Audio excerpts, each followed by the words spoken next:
Welcome to the Executive America podcast, where we speak with the country's most influential industry leaders on the business and economic development issues taking place nationally.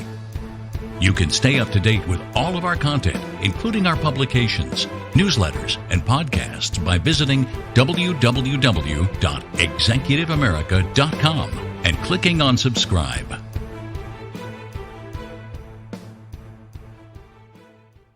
Today's guest is XORTX Therapeutics CEO, Dr. Alan Davidoff. Dr. Davidoff holds a PhD in cardiovascular physiology and is an experienced executive, clinical scientist, and entrepreneur with diversified product development, clinical, and regulatory experience. His 17 years of biopharma includes increasing leadership roles in 3 pharmaceutical companies, including Cardiome, Stem Cell Therapeutics, and XORTX Therapeutics. His professional experience includes developing drugs in cardiovascular, neurological, and renal fields from concept to marketing applications and approval. XORTX Therapeutics is listed on the Canadian Securities Exchange as XRX, the Frankfurt Stock Exchange as ANU1, and on the OTCQB as XRTXF. Alan, thanks for joining us today. Yeah, thank you for the invitation, and pleased to be speaking to your audience today, Jesse. Thanks very much. So firstly, for our audience and listeners, could you further explain what XORTX Therapeutics does as a company? Yeah, I'd be pleased to.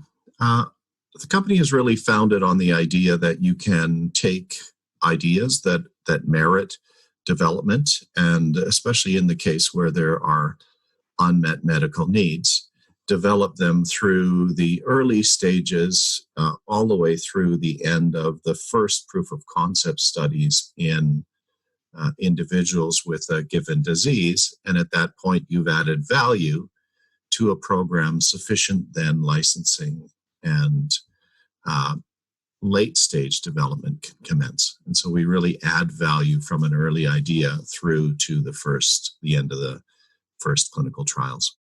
Okay. And so what does that mean in practice? What problem is XORTX Therapeutics looking to solve? The company is really focused on developing kidney disease treatments. What we know from our understanding of progressing kidney disease due to diabetic nephropathy or polycystic kidney disease is those diseases start because of the underlying cause, but as they progress, xanthine oxidase, an enzyme that is used by the body to produce uric acid, becomes more active. That rise in uric acid then starts to feed back on the system and accelerate the progression of disease. There are very good clinical trials suggesting that if you lower uric acid in individuals with progressing kidney disease, you have the opportunity to slow or stop their progression, in some cases reverse that progression. And that means you can keep individuals off of dialysis. And dialysis, while it's life-saving, is also life-altering because it requires a lot of commitment in terms of family and friends and others in support of your kidney issues. Do you want to tell us how this is being done and a little bit about the science behind it? Yeah, you bet. What we were fortunate enough to begin to understand in the mid-2000s, and then along with a number of discoveries, was that uric acid was driving a number of health consequences. Those include weight gain or obesity, high blood pressure, insulin resistance, metabolic syndrome, and diabetes, and then secondarily, the health consequences of diabetes. Along with those discoveries of this previously unknown role, there was an opportunity to start to begin to not only patent and expand that patent portfolio, but to test individual compounds like our lead program, our lead compound, oxypurinol. What we have seen over the course of pharmacology and toxicology and human studies is that the drug is safe and effective, and that's been corroborated by FDA review, and now we're applying it into clinical trials. Our most recent study meetings with the FDA have indicated that the program for oxypurinol and polycystic kidney disease is ready to go into phase 3 trials. And so we're working diligently on manufacturing drug, producing the regulatory filings that need to go in advance of starting a phase 3 trial, and then we'll work towards initiating that in the future. We also have noted from the previous COVID pandemic is that acute kidney injury is associated with the worst outcome for individuals who have a COVID infection.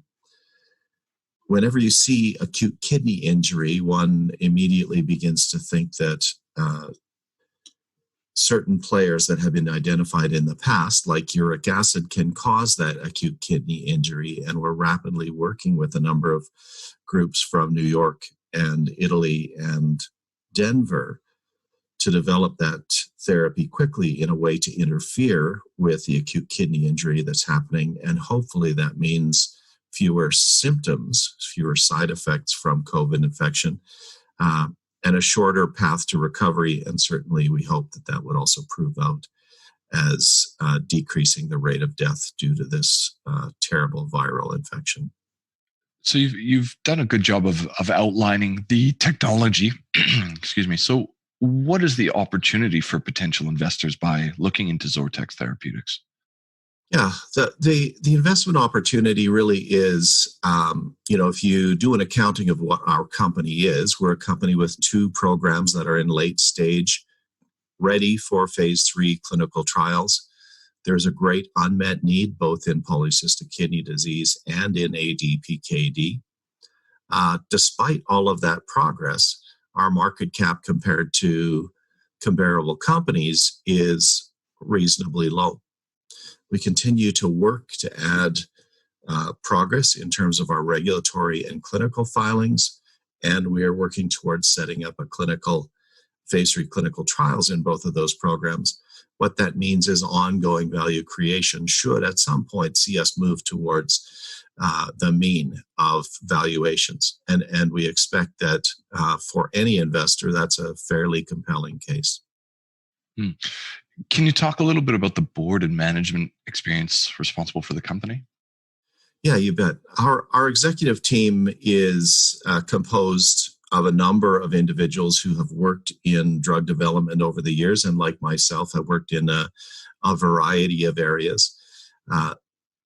Those executive members and directors have worked on every element of drug development, from manufacturing to regulatory filings to clinical trials and all of the technical developments that are included in that critical path of progress. We also have a large number of individuals who are currently consulting for the company, and that collective team is not only very experienced, but majority of this team has also worked on the xanthine oxidase inhibitor class of drugs. That gives us a very special opportunity to not only understand the drugs and how they can be developed, but because of our experience developing these drugs in the past and reapplying them to these 2 disease areas, polycystic kidney disease and COVID, we have a certain agility by understanding what the FDA requires, by understanding the critical steps needed to progress. And then there's a bit of a bonus in that we have been developing oxypurinol, which the FDA has said is reasonably safe and effective for a variety of uses. So a lot of experience of that executive team. And then with respect to our board of directors, we have individuals like Mr. Bruce Rowlands, who's not only worked in pharma, but also worked in the financial market space. Bruce Cousins, who was an executive with J&J for a number of years, and we're fortunate to have him on our board. And then others like Paul Van Dam, who's been a CFO and leader at a number of pharmaceutical companies, as well as others like Alan Williams, who are well-versed in the retail markets throughout Canada. Okay. And so do you want to tell me a little bit about how you feel that this is going to impact on your immediate, near-term, and longer-term goals within the business? Yeah, of course. The immediate goal right now is to focus on manufacturing oxypurinol and develop formulations for oxypurinol. That allows us not only to expand our patent portfolio and in terms of the time of coverage and the expanse of coverage, but it also is a step towards advancing our phase 3 clinical trials in both of these areas. Over a little bit more extended time, near term, we see advancing regulatory filings, initiating those phase 3 studies. And we have had a number of pharma companies from around the globe reach out to us, and we think that as we take these early immediate steps, then we move quickly into the setting where there will be potential licensing discussions.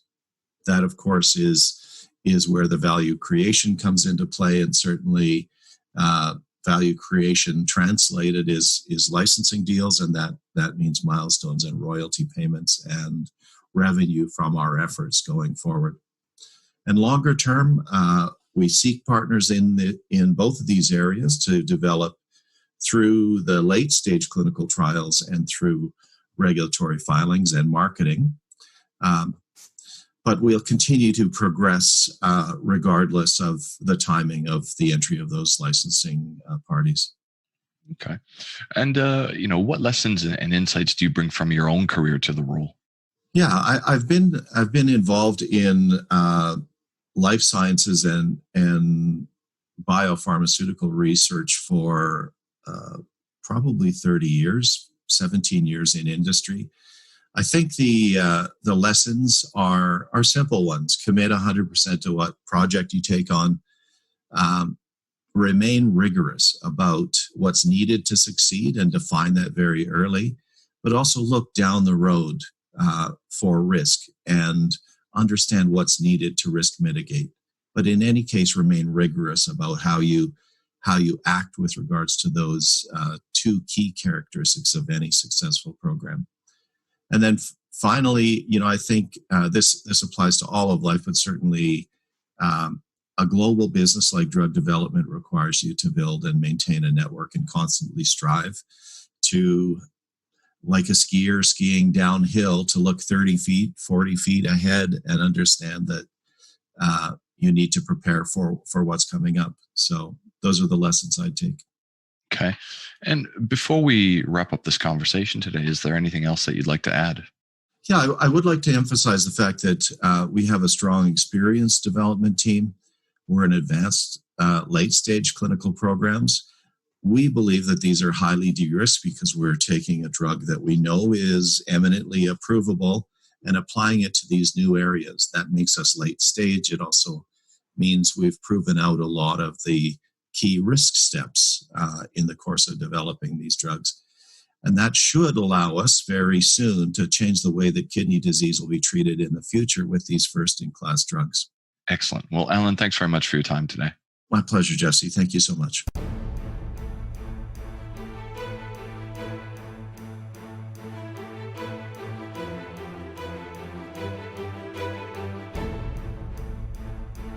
This has been a production of Executive America, a division of Romulus Rising Proprietary Limited.